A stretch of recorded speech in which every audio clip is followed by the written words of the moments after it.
A pleasure to meet all at last, and welcome back to Films I'm Willing to Talk About Again. And so, let's get into the action again by talking a bit about a well-known book series from the past by Jeff Kinney. Nowadays, it's under the ownership of Amulet Books. Diary of a Wimpy Kid.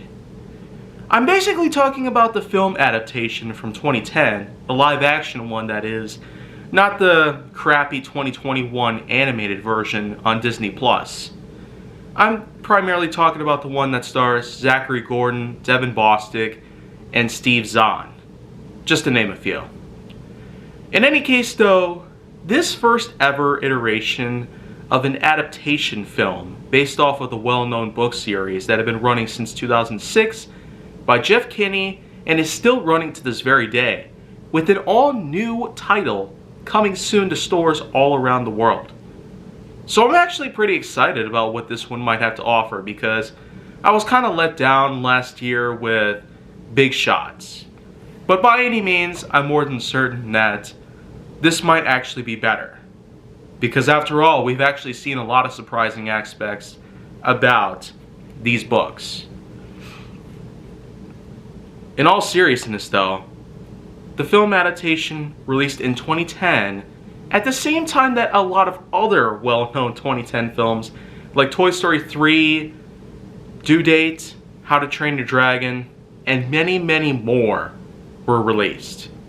I especially remember at the time when we basically had a choice between How to Train Your Dragon and Diary of a Wimpy Kid. Both were released at the same time in 2010. We went with How to Train Your Dragon, but you know what? That might be another subject for another day here in the series. But of course we did eventually get around to watching Diary of a Wimpy Kid, and I myself was kind of surprised at what they were able to achieve. For an adaptation project, they actually did surprisingly well, following at least a good majority of all pieces of the literature that have been showcased within the original book from 2006. The fact that it took only 4 years for them to develop an adaptation as opposed to what we saw with a lot of other adaptation works, well then again, we pretty much have seen adaptations come up as early as a whole year. Yeah, that's kind of how fast a lot of adaptation projects can be in the works these days. But with something like this, it actually is a really good adaptation. I previously talked about the third film that they actually made that stars these actors, known as Dog Days. This was based off of the fourth book in the series. For whatever reason, they decided to skip the last straw. But by all means, I'm not really going to go off on a limb and complain about that stuff, because how could I? Do I have the authority to take these guys down when they are multi-billion-dollar successors? Probably not at the moment. By all means though, I do consider the first one to be a really good movie. Probably one of the only few adaptations that I can truthfully say is good, if not decent. But in any case, I do feel like that at the same time that while this film actually does have itself a lot of pros, it does have a handful of cons. The plot itself seems a bit generic. It starts off with exactly what you think would happen, just like with what happened in the book, with a bit of an animated recapturing of the original illustrations in the book itself, the cartoonish caricatures that we've known and loved since day one. They pretty much make a bit of a black and white appearance, akin to that of the coloration within the books themselves. But then of course it brings us all to the live action scenery that we would actually get in this case. So it's certainly not like what we have today, with an all new animated version that not only puts out the original caricatures that were illustrated in Jeff Kinney's novels, but in a more colorized variation. And while it does seem to look a good, I don't feel like that it does a good. As in, anything good. It just simply gives us a bit of a rehash to an adaptation that we already had. And while it did not go too long, I feel like that the series itself actually could have gone a little bit further.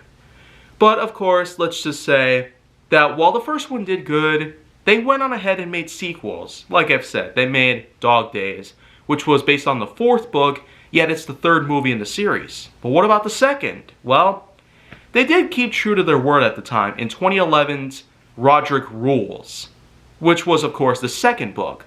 The blue cover, as opposed to the red cover from the first one, was a bit of a polar opposite. Instead of giving us a bit of a perspective on Greg Heffley, it gives us a bit of a showcase based on the older brother in the Heffley family, Rodrick Heffley, whom is in fact a drummer of a rock band called Loaded Diaper. In this perspective, we do get to see Rodrick Rules almost as if it were from the actual book.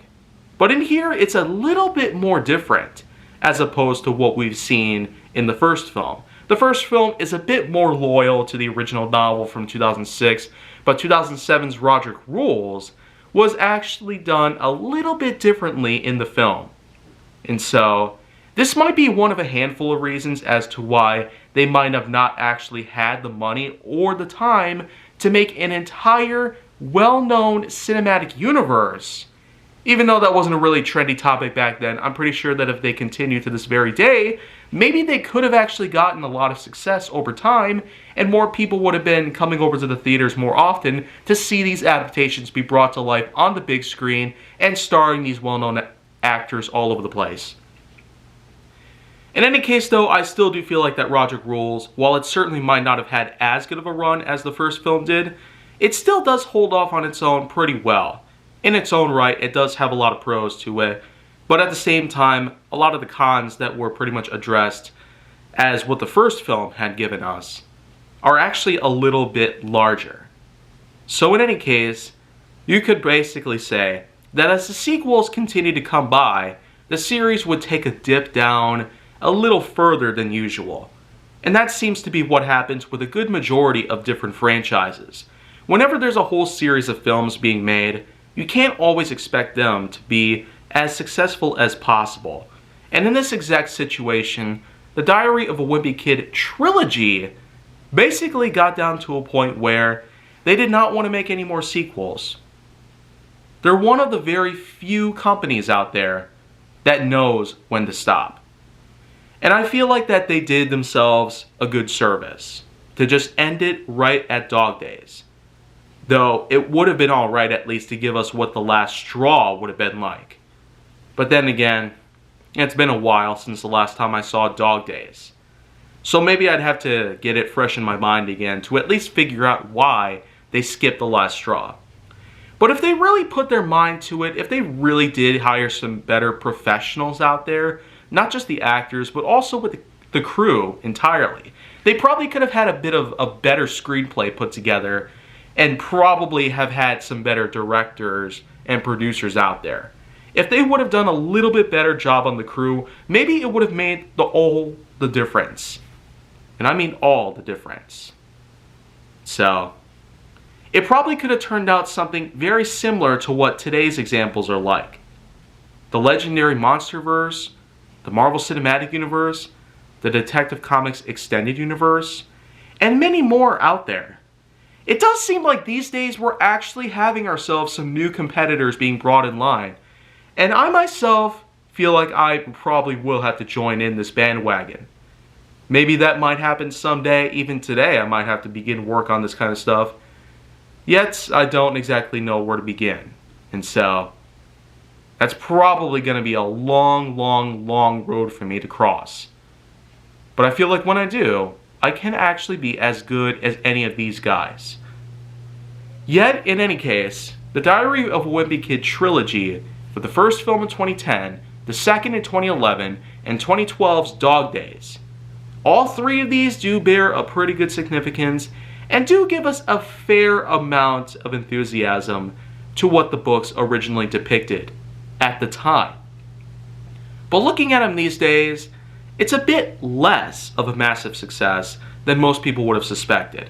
While they are in fact getting some pretty positive reviews and ratings, it's fair to say that this series certainly did not go as well as many of us would have hoped for. It does in fact happen to have a lot of bearing based on what book adaptation should have been, but in any case, it did not go very far. I'm more than certain that if they would have done some changes, they would have actually been able to save this franchise from becoming down in the dumps. Yet that didn't happen. And unfortunately, as a lot of you know by this point, a lot of the big time franchise successors out there, the cinematic universes as they are as big as they possibly can. It's almost impossible to beat them at this point. Although a lot of these competitors are actually trying as hard as they can. And with the fact that the Detective Comics Extended Universe has been doing a lot better in recent years, the Legendary Monsterverse has been growing exponentially over the past several years as well, and then of course we're actually bound to get a Sonic film universe. Simply because of the new sequel that is about to arrive. There's a lot of amazing things that are being said about it, and I just cannot wait to see how that turns out. But in any case, the Diary of a Wimpy Kid series, while it certainly did do well, by all means, it's nothing special today. And with that in mind, I feel like that just concludes my talks on that whole trilogy in general. I started off by talking about the most recent film, but now I've pretty much gotten caught up by talking a bit about the other two films. So, if you want to see more, go down to my channel, then make sure that you like, subscribe, comment, follow me on social media, and stay on the Hollywood side.